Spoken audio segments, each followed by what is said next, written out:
Well, thank you, everyone. We've just had a great session here in our HSE Leaders Forum down in Melbourne, where the theme of the conversation has been innovation through desperation, and learning a little bit more around the journey of Melbourne Water in conjunction with Deakin University and their approach to innovation. Dave, I might hand to you for some key takeouts. Right. So, and thanks for the opportunity to share our journey. I guess in summary, for us, it's really all been about, as the topic said, innovation through desperation, being desperate enough to be better, imagining the world that we want to live in from a safety, health and wellbeing point of view, being prepared to take a chance on being different and stepping out beyond the pack, which I think is where innovation really starts to happen. Having the right people in the organisation and supporting us through business partners like Deakin to make that difference and to bring it to life, and to let them run free without constraint around the kind of things that they might be considering, and then to experiment. And really the key here is experimenting and breaking the inertia that confines the way that we do safety today. And then lastly, it is about embracing the change and not letting the very good work that has occurred wither on the vine.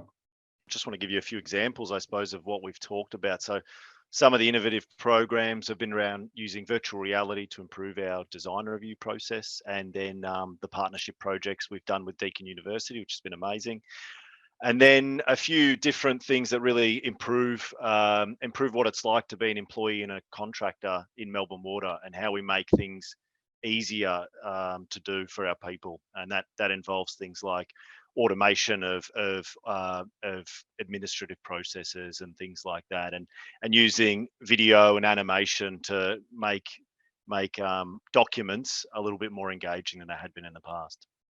To generally get better outcomes, freeing people's minds to genuinely think about safety and risk reduction is really important, rather than on the paperwork. So decluttering management systems is really important. Removing the guff, getting rid of superfluous processes makes a genuine difference. And if we can automate that and use technology to help people do that in the field or in the places where they work, I think that has a genuinely positive outcome for the organisation.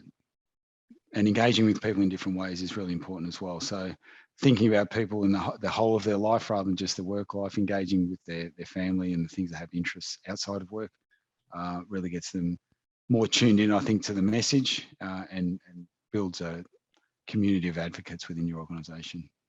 As the research and development partner in this relationship, today's presentation was a fantastic example of how innovation can be realised by bringing together a diversity of partners, including industry like Melbourne Water and Deakin University, and some really concrete examples of how that's translated to operational efficiencies at Melbourne Water, but then also a safer workplace. And I think, it's a really great example of how a diverse team can result in some really great outcomes. And we're probably at the midpoint in our journey, and hopefully look forward to the opportunity to present further along down the track at some of the things to come.